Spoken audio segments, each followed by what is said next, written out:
உங்கள் blood group match ஆனாலே போதும். அவ்வளோதான். நீங்கள் பிளட் டொனேட் பண்ண வரவங்க கிட்ட நீ என்ன ஜாதி, என்ன மதம், உன் ஜாதகம் என்ன, பிறந்த டைம் என்ன, இதெல்லாம் நம்ம கேட்டுட்டு இருக்க போகிறதில்ல இல்லைங்களா? நாம தான் மனிதர்களாகிய நாம தான் இதெல்லாம் வந்து அப்படியே பேசி அப்படியே பிரித்து பார்த்து வாழ்ந்து பழகிட்டோம். ரத்தத்துக்கு அதெல்லாம் கிடையவே கிடையாது. ஸோ நான் என்ன சொல்ல வரேன்னா, அட்லீஸ்ட் இந்த ஒரு நல்ல குவாலிட்டியாவது நம்ம ரத்தத்துக்கிட்டேருந்து கற்றுக்கணும்னு சொல்ல வரேங்க. ஸோ பிடிச்சிருந்தா எடுத்துக்கங்க, இல்லைன்னா விட்டுருங்க. சிவம்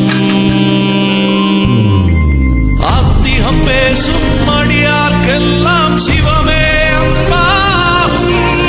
நாத்திகம் பேசும் நல்லவருக்கு அன்பே சிவமாகும்.